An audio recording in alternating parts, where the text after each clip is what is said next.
महत्वाची बातमी बुलेटिनच्या सुरुवातीलाच आपण पाहणार आहोत। असदुद्दीन ओवैसी यांचं भाषण सुरू असतानाच मलकापूरमध्ये औरंगजेबाचं नाव घेऊन घोषणाबाजी सुरू झाली आणि धक्कादायक बाब म्हणजे ओवैसींनी सुद्धा या घोषणाबाजीला प्रतिसाद दिला। या प्रकरणी माध्यमांनी प्रश्न विचारल्यानंतर ओवैसींनी माध्यमांवरच खापर फोडलाय।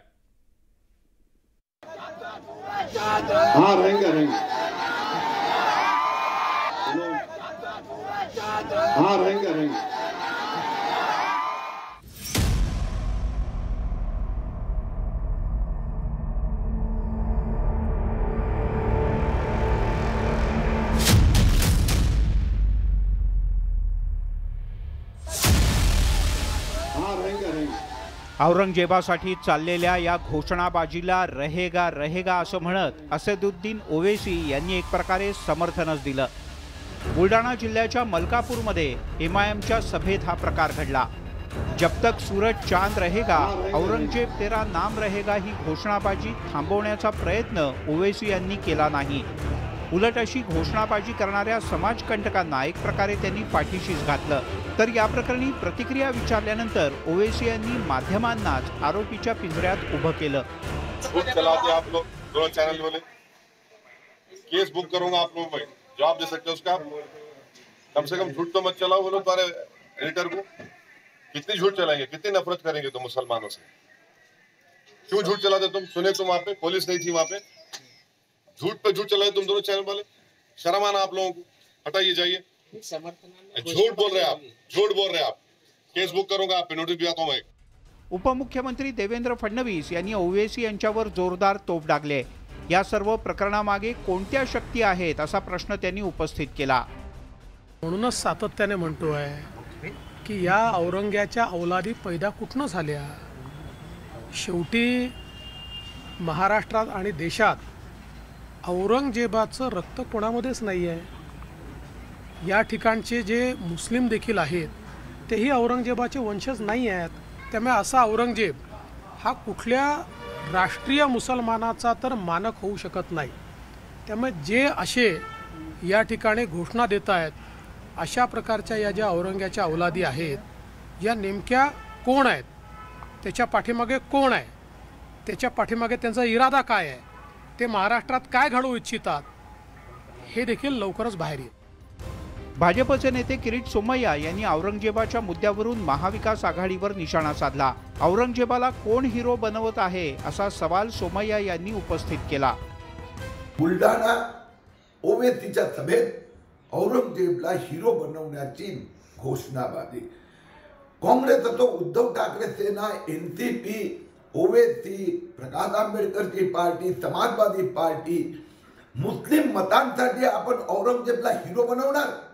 महाविकास आघाडीनं औरंगजेबाच्या उदात्तीकरणावर जोरदार टीका केली। राज्य सरकार हे प्रकार रोखण्यात का अपयशी ठरतंय असा सवाल विरोधकांनी केलाय। हे काही आमचे नव्हते, आमच्या मातीत जन्माला आलेले नव्हते। जे मातीत जन्माला आलेलं आहे त्यांच्याशी आमचा विरोध जरी असला तरी त्यांचा आदर केलेला होता। म्हणजे बाहेरून येऊन आमच्या जनतेवर अत्याचार करायचा, आमचे मंदिरं तोडायचे, जिजिया कर लावायचा, त्यामुळे औरंगजेबाचं जे आहे ते महाराष्ट्राला सहन न होणार आहे। औरंगाबाद जिल्ह्याचं नाव छत्रपती संभाजीनगर झाल्यानंतर काही समाजकंटकांना औरंगजेबाचा पुळका आला। जो औरंगजेब त्यांच्या वडिलांचा किंवा भावांचा होऊ शकला नाही त्या क्रूर कर्म्यासाठी घोषणाबाजी करणाऱ्या औलादांवर कठोर कारवाई करण्याची गरज निर्माण झाली आहे। बुलढाण्याहून राहुल खंदारेसह संजय शेंडे, न्यूज 18 लोकमत, अमरावती। उपमुख्यमंत्री देवेंद्र फडणवीसांनी उद्धव ठाकरेंना जोरदार टोला लगावलाय। जनतेला नेमकं काय हवंय हे उद्धव ठाकरेंनी समजून घ्यायला हवं असा सल्ला फडणवीसांनी दिला। उद्धव ठाकरेंनी नुकताच कुटुंबाच्या मुद्द्यावरनं देवेंद्र फडणवीसांना इशारा दिलेला होता आणि त्यावरनं आता फडणवीसांनी ठाकरेंवर टीका केलेली आहे। राजकीय संस्कृती कुठे जातीये याचा विचार उद्धव ठाकरेंनी करावा असं सुद्धा फडणवीस म्हणाले। मोदी सरकारला 9 वर्ष पूर्ण झाल्याच्या निमित्तानं सरकारचं काम लोकांपर्यंत पोहोचवण्यासाठी उपमुख्यमंत्री संपर्क से समर्थन या उपक्रमाअंतर्गत मान्यवरांच्या निवासस्थानी ते भेट देत आहेत आणि नागपुरात या अभियानादरम्यान त्यांनी मोदी सरकारच्या कामाचं कौतुकही केलंय। मला असं वाटतं की काल मी त्याला एका ट्विटने जे उत्तर दिलं त्याला मिळालेलं जे समर्थन आहे मला असं वाटतं की आजपर्यंतचे सगळे रेकॉर्ड तुटलेले आहेत. त्याच्यामुळे त्याच्यावरनं तरी उद्धवजींनी समजून घेतलं पाहिजे की लोकांना काय अपेक्षित आहे. महाविकास आघाडीकडे एकटे उद्धव ठाकरेच नाहीत तर तीनही पक्षांचे मिळून तब्बल 10 दावेदार आहेत असा टोला भाजपचे प्रदेशाध्यक्ष चंद्रशेखर बावनकुळे यांनी लगावलाय. तसंच पाटण्यामध्ये विरोधक कितीही एकत्र आले तरी भाजपच्या 350 जागा या निवडून येणारच आणि विरोधक 150च्या आतच गुंडाळले जातील असंही बावनकुळे म्हणाले. काही लोक मुख्यमंत्री होण्याकरता जातात तर त्याच्यामध्ये काँग्रेसचे 3 म्हणजे नाना पटोलेजी, थोरात साहेब, तिकडे अशोक चव्हाण साहेब 3 मुख्यमंत्र्यांचे फोटो लागतात. इकडे राष्ट्रवादीमध्ये सुप्रियाताई, अजितदादा आणि जयंत पाटील साहेब फोटो लावतात. तिकडे उद्धव आपले फोटो लावतात. तिकडे उद्धवजी आदित्य फोटो लावतात. तर 8 मुख्यमंत्री झालेच आहे. पुढच्या काळात 2024 पर्यंत 2 पुन्हा ॲड होतील. 10 मुख्यमंत्र्यांची पार्टी आहे ती. त्यामुळं मला कोण मुख्यमंत्री बनण्याकरता गेलं होतं विठुरायाकडे मला माहिती नाही. पंकजा मुंडे भाजप सोडून कुठेही जाणार नाहीत असा दावा राष्ट्रवादी काँग्रेसचे नेते एकनाथ खडसे यांनी केला आहे. भारत राष्ट्र समिती या पक्षानं भाजपच्या नेत्या पंकजा मुंडे यांना मुख्यमंत्रीपदाची ऑफर दिलेली आहे आणि यावरनं खडसे यांनी ही प्रतिक्रिया दिली आहे. पंकजा मुंडे या राज्यातल्या एक लोकप्रिय नेत्या आहेत, त्यामुळे पंकजा आपल्या पक्षात असाव्यात असं प्रत्येक पक्षाला वाटतं असं खडसे म्हणाले. मात्र पंकजा इतर कुठल्याही पक्षात जाण्याचा विचार करणार नाहीत असं सुद्धा खडसेंनी बोलून दाखवलंय. पंकजाताई मुंडे एक लोकप्रिय नेते आहे. संपूर्ण महाराष्ट्रभर त्यांना मानणारा एक वर्ग आहे आणि त्यामुळे प्रत्येक पक्षाला असं वाटतं की पंकजाताई आमच्या पक्षामध्ये असाव्यात जेणेकरून त्या पक्षाला बळ मिळू शकेल. पण आम्हाला वाटतं की पंकजाताई या कोणत्याही पक्षामध्ये जाण्याचा विचार करणार नाही. त्या आहे त्या ठिकाणी आता तरी व्यवस्थित आहेत आणि त्यामुळे मुख्यमंत्र्याची ऑफर जरी केली तरी त्या BRS पक्षामध्ये जाणार नाही. BRSनं महाराष्ट्रात आता जोरदार मोर्चे बांधणी सुरू केलेली आहे. त्यांच्या हाती पंढरपूर मंगळवेढा मतदारसंघातील राष्ट्रवादीचा तगडा तरुण उमेदवार लागलेला आहे. पंढरपूरमधले राष्ट्रवादीचे नेते भगीरथ भालके 27 जूनला तेलंगणाचे मुख्यमंत्री के चंद्रशेखर राव यांच्या उपस्थितीत BRSमध्ये प्रवेश करणार आहेत. यावेळेला असंख्य कार्यकर्ते सुद्धा BRSचा झेंडा आपल्या हाती धरतील. राष्ट्रवादीसाठी हा एक मोठा धक्का मानला जातोय. काही दिवसांपूर्वीच विठ्ठल सहकारी साखर कारखान्यावर आले असता शरद पवारांनी अभिजित पाटलांना पक्षात प्रवेश देत 2024च्या विधानसभा उमेदवारीचे संकेत दिल्यानंतर भालके गट नाराज झालेला होता आणि आता याच नाराजीचा फायदा BRSनं उचलल्याचं दिसतंय. शेतकऱ्यांच्या बाबत, सर्वसामान्यांच्या बाबतीत, त्या ठिकाणी बहुजन समाजाच्या बाबतीत जो पक्ष काम करतोय ते आदरणीय भारत राष्ट्र समिती BRS पार्टीचे प्रमुख तेलंगणाचे मुख्यमंत्री आदरणीय केसीआर साहेबांच्या सोबत आपण जाऊया हा जनादेश त्या ठिकाणी सर्वांनी बोलून दाखवलेला आहे. आणि म्हणून या जनादेशाचा या त्यांच्या त्या ठिकाणी दिलेल्या मला संकेताचा मी त्या ठिकाणी परवा दिवशी सगळ्यांचा आदर करून मी BRS पार्टीमध्ये केसीआर साहेबांच्या उपस्थितीत प्रवेश करतोय. BRSच्या वाटेवर असलेल्या भगीरथ भालके यांना काँग्रेसचे प्रदेशाध्यक्ष नाना पटोले यांनी वडीलकीचा सल्ला दिलाय. जेव्हा अडचणीत असशील तेव्हा माझी आठवण काढ असं म्हणत पटोलेंनी भालकेंना भावनिक साथ घातलेली आहे. भालकेंच्या BRS प्रवेशाबद्दल पंढरपुरात वेगवेगळ्या चर्चा रंगतायत. त्यामुळे त्यांनी चुकीच्या वाटेनं जाऊ नये अशी आपली इच्छा असल्याचं पटोले यांनी म्हटलंय. शिवाय भालकेंना काँग्रेसच योग्य वाट दाखवू शकते असा दावा सुद्धा पटोलेंनी केलाय.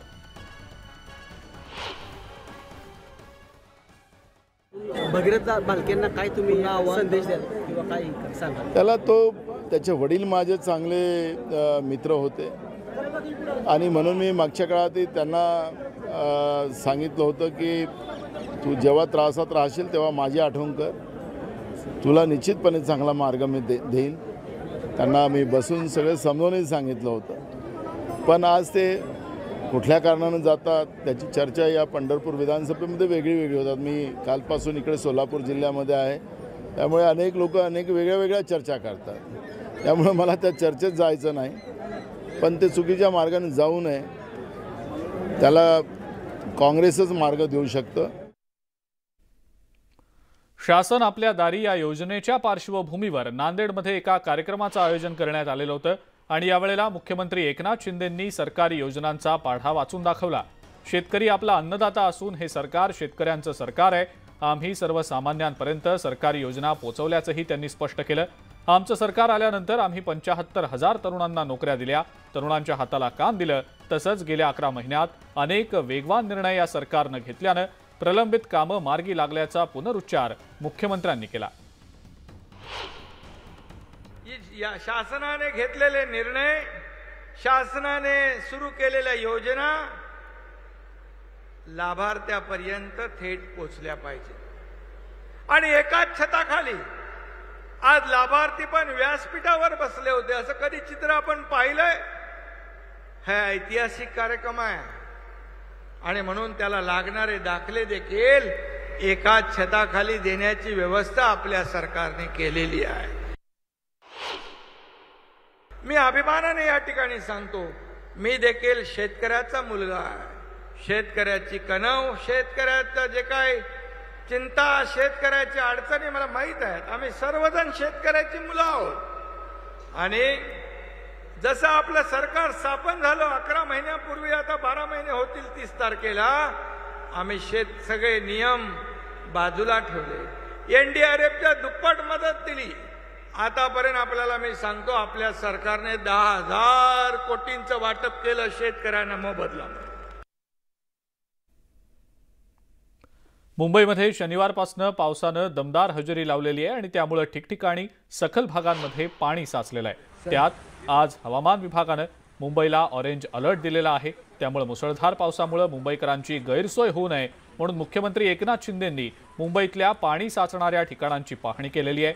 त्याचबरोबर मुख्यमंत्र्यांनी कोस्टल रोडचं काम सुरू असलेल्या ठिकाणी सुद्धा भेट देत त्या ठिकाणची पाहणी केली आहे। त्यानंतर मुख्यमंत्र्यांनी अंधेरीतल्या सबवे मधल्या परिस्थितीचा ऑन द स्पॉट आढावा घेतला।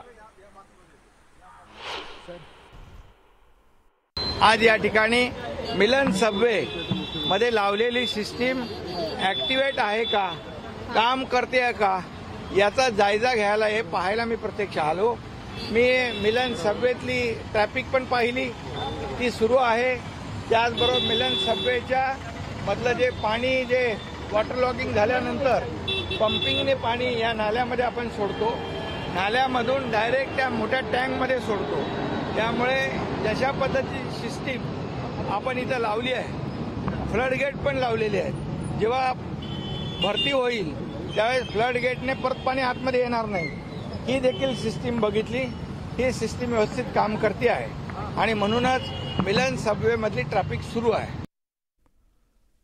राज्यातल्या बहुतांश भागांमध्ये आता मॉन्सून दाखल झालेला आहे। राज्यातल्या शेतकऱ्यासाठी ही आनंद वार्ता भारतीय हवामान विभागानं दिलेली आहे। मॉन्सून दक्षिण महाराष्ट्रात 11 जूनला दाखल झालेला होता, मात्र त्यानंतर बिपरजॉय चक्रीवादळाच्या प्रभावामुळे मॉन्सूनचं आगमन संपूर्ण राज्यभरातलं रखडलेलं होतं। मात्र आता राज्यामध्ये सर्वदूर मॉन्सूनच्या सरी बरसतायत। विशेष म्हणजे अरबी समुद्र आणि बंगालचा उपसागर अशा दोन्ही ठिकाणांहून मॉन्सूनच्या सरी महाराष्ट्रात बरसतायत। देशभरातही जवळपास 90% भागात मॉन्सून बरसतो आहे। काल सकाळपासूनच राज्यातल्या विविध भागात या पावसानं हजेरी लावलेली आहे। मुंबई, ठाणे, सातारा, कोल्हापूर, रत्नागिरी, रायगड, सिंधुदुर्ग यासह विविध जिल्ह्यांमध्ये पावसाच्या जोरदार सरी बरसल्या। पुढचे काही दिवस मॉन्सूनचा हा जोर असाच कायम राहणार आहे। दुसरीकडे हरियाणाच्या पंचकुलामध्ये रविवारी सकाळी घग्गर नदीला मुसळधार पावसामुळे अचानक पूर आला। नदीच्या या जोरदार प्रवाहामध्ये एक महिला तिच्या कारसह वाहून गेली। स्थानिकांनी अथक प्रयत्न केल्यानंतर या महिलेला गाडीतनं बाहेर काढलं आणि त्यानंतर तिला उपचारासाठी रुग्णालयात दाखल करण्यात आलं। या घटनेची माहिती मिळताच पोलिसांनी तातडीनं धाव घेत क्रेनच्या सहाय्यानं गाडी बाहेर काढली।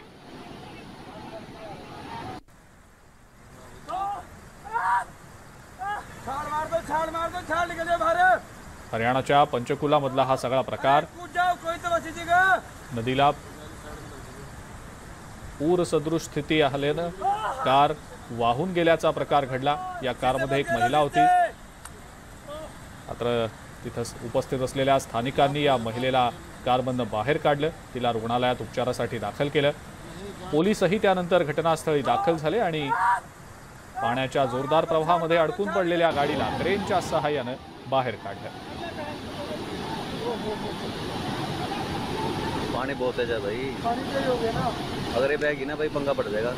अनिल के गले में फंस गई, छोड़ी पानी भर गया।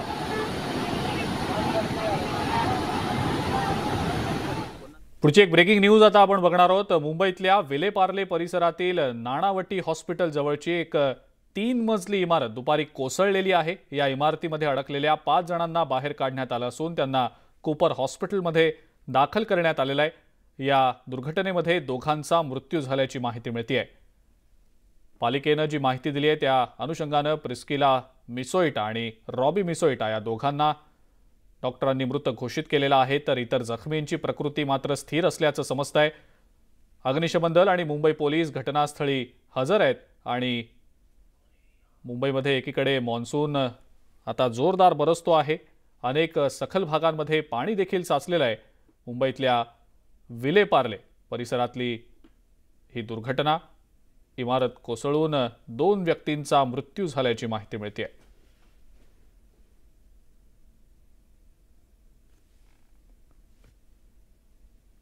विठुरायाच्या भेटीची आस मनात धरून पंढरपूरच्या वाटेनं निघालेल्या लाखो वारकऱ्यांसह संत ज्ञानेश्वर माऊलींच्या पालखीचं सोलापूर जिल्ह्यामध्ये मार्गक्रमण सुरू आहे। संत ज्ञानेश्वर महाराज पालखी सोहळ्यातील सोलापूर जिल्ह्यातला दुसरा गोल रिंगण सोहळा खुडूसमध्ये संपन्न झाला। सुरुवातीला पताकाधारी आणि विणेकरांनी गोल रिंगण मध्ये प्रदक्षिणा घातली आणि त्यानंतर मानाच्या अश्वांनी रिंगणाच्या 2 फेऱ्या पूर्ण करत माऊलीच्या पादुकांचं दर्शन घेतलं। रिंगणानंतर हा सोहळा वेळापूर मुक्कामी असेल। उद्या हा पालखीचा सोहळा पंढरपूर तालुक्यात प्रवेश करेल। भंडी शेगाव या मुक्कामी पालखी असेल।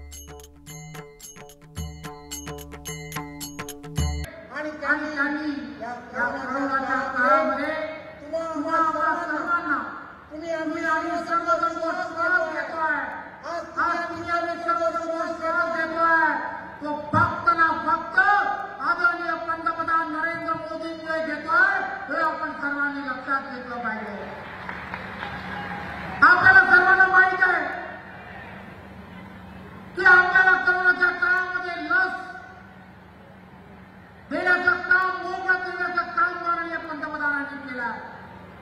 करत असताना पंतप्रधानांची असणारी भूमिका या देशामध्ये कोणताही नागरिक उपासमारी त्याला मिळू नये, होऊ नये यासाठी गरीब कल्याण योजनेच्या माध्यमातून 80 कोटी लोकांना मोफत धान्य देण्याचं काम माननीय पंतप्रधानांनी केलं आहे। केंद्राच्या माध्यमातून दिले गेलेले अनेक योजना तुम्ही आम्ही सर्वजण पाहताय।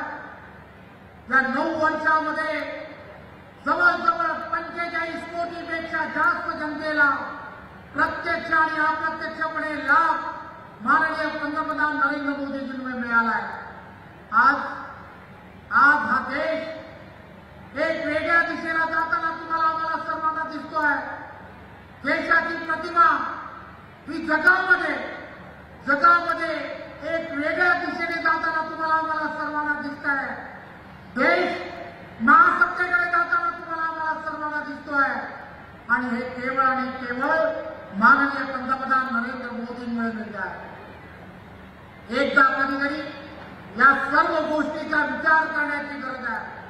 भारतीय जनता पार्टीच्या तुम्हा सर्व कार्यकर्त्यांनी एक गोष्ट लक्षात घेतली पाहिजे। आपल्याला सर्वांना एक अभियान दिलंय, घर चलो अभियान। घर चलो अभियानाच्या माध्यमातून तुम्ही आणि आम्ही सर्वांनी प्रत्येक मतदारसंघामधील घरापर्यंत जायचं आहे आणि प्रत्येक त्या मतदाराला हे समजून देण्याचा प्रयत्न करायचा आहे की माननीय पंतप्रधान नरेंद्र मोदी 2024ला का, तर ते आपण ज्यावेळेला पटवून देऊ। आपल्या हातातील हँडबिल त्यांना देणार आहोत। प्रत्येक महिलेसाठी त्यांनी काय केलंय, प्रत्येक शैक्षणिक क्षेत्रामधील असणाऱ्या विद्यार्थ्यांसाठी काय केलंय, बाळाभोवतांसाठी काय केलंय, हे ज्यावेळेला तुम्ही पटवून द्याल त्यावेळेला आपण त्यांना सांगायचं आहे की तुम्ही तुमच्या खिशामधील असणारा मोबाईल काढा आणि माननीय पंतप्रधान नरेंद्र मोदीजींना समर्थन देण्यासाठी एक मिस कॉल द्या आणि तो मिस कॉल नंबर काय आहे तुम्ही आणि आम्ही सर्वांनी त्याची सुरुवात करायची आहे. आपल्या खिशामधील असणारा मोबाईल काढायचा आहे, प्रत्येकाने मोबाईल काढायचा आहे आणि त्या मोबाईलमध्ये एक नंबर डायल करायचा आहे आणि तो नंबर आहे 90 आणि 2024 2024 हे मिस कॉल आपण जास्तीत जास्त लोकांपर्यंत पोहोचवायचे आहे. तुम्ही आणि आम्ही सर्वजण एक कर्मठ कार्यकर्ते म्हणून आपण सर्वांनी मनामध्ये ठामपणे निश्चय करायचा आहे की कोणती निवडणूक असो ती निवडणूक आदरणीय पंतप्रधान नरेंद्र मोदींना येणाऱ्या काळामध्ये पंतप्रधान बनवण्यासाठी कोणत्याही प्रकारे तुम्ही आम्ही सर्वांनी विचलित व्हायचं नाहीये. आपल्याला या देशामध्ये 400 लोकसभेचे एनडीएचे खासदार जिंकून आणायचे आहेत आणि त्यासाठी तुम्ही आणि आम्ही सर्वजण कटिबद्ध आहोत. मला खात्री आहे की इथला असणारा भारतीय जनता पार्टीचा कार्यकर्ता पेटून उठून 2024च्या तयारीला लागला. पुन्हा एकदा आपल्या सर्वांना या संपूर्ण अभियानासाठी आणि नरेंद्र मोदींना पुन्हा एकदा पंतप्रधान बनवण्यासाठी खूप खूप शुभेच्छा. जय हिंद, जय महाराष्ट्र. सगळे खासदार ज्या प्रकारे मोदीजींचं स्वागत करत होते, ज्या प्रकारे मोदीजींच्या व्यक्तिमत्वामध्ये विस्मयचकित दिसत होते, त्यातून खऱ्या अर्थानं मोदीजींचा मान वाढला तर वाढलाच, पण मोदीजींपेक्षाही भारताचा मान वाढलेला आपण सगळ्यांनी काल बघितला. आणि आज मला हे सांगताना आनंद वाटतो की देशाच्या मंत्रिमंडळामध्ये आज जेवढे ओबीसी मंत्री आहेत, यापूर्वीच्या कुठल्याही मंत्रिमंडळामध्ये इतक्या मोठ्या प्रमाणात ओबीसींना प्रतिनिधित्व मिळालं नव्हतं. हाही एक ओबीसी मंत्र्यांचा रेकॉर्ड हा मोदीजींच्या मंत्रिमंडळाने पूर्ण केलेला आहे. मी याकरता सांगतोय की तुम्ही योग्य अशा पक्षामध्ये आला आहात, कारण भारतीय जनता पक्षाचा डीएनएच ओबीसी आहे. आणि भारतीय जनता पक्ष ज्या प्रकारे आपण सांगितलं, आजपर्यंतचे जे काही ओबीसी करता निर्णय झाले ते निर्णय एकतर मी मुख्यमंत्री असताना झाले, अन्यथा देशामध्ये प्रधानमंत्री मोदीजींनी केले. आपण ओबीसी मंत्रालय काढलं, आपण महाज्योती सारखी संस्था काढून ओबीसी मुलांकरता पीएचडी असेल, IAS IPS होण्याकरता, MPSC होण्याकरता दारं त्या ठिकाणी खुली केली. ओबीसी विद्यार्थ्यांना परदेशी शिक्षण घेण्याकरता शिष्यवृत्ती दिली. ओबीसी विद्यार्थ्यांकरता फ्रीशिप आपण चालू केली. ओबीसी विद्यार्थ्यांकरता हॉस्टेलची योजना आणली. आणि आता ज्या ओबीसी विद्यार्थ्यांना जोपर्यंत हॉस्टेल होत नाही तोपर्यंत त्यांच्याकरता स्वाधार योजना आणून हॉस्टेलमध्ये ॲडमिशन मिळाली नाही तर त्यांना सरकार नगदी पैसे देऊन त्यांची राहण्याची, खाण्याची आणि अभ्यासाची व्यवस्था करेल, अशा प्रकारची योजना देखील आपण बजेटमध्ये घोषित केली. त्यामुळे आमचा जो बहुजन समाज आहे, या समाजाला मुख्य धारेमध्ये आणण्याचं काम हे जर या देशामध्ये कोणी करत असेल आणि या महाराष्ट्रामध्ये कोणी करत असेल तर भारतीय जनता पार्टी करते. आणि ही गोष्ट देखील तुम्हाला भाऊ तुमच्या अनुभवातून आली असेल. राष्ट्रवादी काँग्रेस सारख्या पक्षामध्ये त्यांना ओबीसी फक्त चेहरे दाखवण्याकरता हवे आहेत, पदं देण्याकरता नको आहेत. पदं देताना तिथे कधी ओबीसीचा विचार होत नाही. आणि म्हणून मला अतिशय आनंद आहे की आज तुम्ही या ठिकाणी आला आहात. तुमच्या येण्यामुळे ओबीसी चळवळीला तर बळ मिळेलच, पण महाराष्ट्र शासनाची सगळी ताकद ही ओबीसी चळवळीच्या पाठीमागे उभं करण्याचं काम हे मुख्यमंत्री शिंदे आणि मी करू, हा विश्वास तुम्हाला देण्याकरता आलो आहे. दुसरा तुमचा आग्रह हा नेहमी विदर्भाच्या विकासाचा आहे. आणि या ठिकाणी सुधीर भाऊ आणि मी हा दावा करू शकतो, दावा की 2014 ते 2019 या विदर्भाला जो निधी मिळालेला आहे त्याच्यापूर्वी 15 वर्षाच्या काँग्रेस राष्ट्रवादीच्या शासनाचा एकत्रित निधी जरी आपण बघितला तरी देखील त्यापेक्षा जास्त पैसा आम्ही 5 वर्षामध्ये विदर्भाला दिला. इतक्या मोठ्या प्रमाणात विदर्भाचा विकास आम्ही करतो. आणि समृद्धी महामार्ग गोंदियालाही जातोय, गडचिरोलीलाही जातोय. आणि तुमचा सगळ्यांचा आग्रह असेल तर चंद्रपूरचा विचार आम्ही निश्चितपणे करू. ब्रेकनंतर आपल्या सगळ्यांचं पुन्हा एकदा स्वागत. पुढची एक महत्त्वाची बातमी आपण पाहणार आहोत. रत्नागिरीतल्या दापोली इथल्या आसूद इथं भीषण अपघात झालेला आहे. या अपघातामध्ये 6 जणांचा मृत्यू झालाय तर 6 जण गंभीर जखमी झालेत. घटनास्थळावरनं या सगळ्याचा आढावा घेतलाय आमचे प्रतिनिधी शिवाजी गोरे यांनी.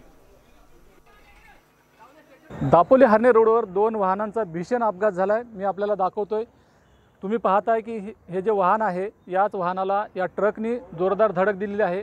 या वाहनाचे जे चालक होते ते जागीच ठार झालेले आहेत, तर यामधले काही लोक गंभीर जखमी आहेत.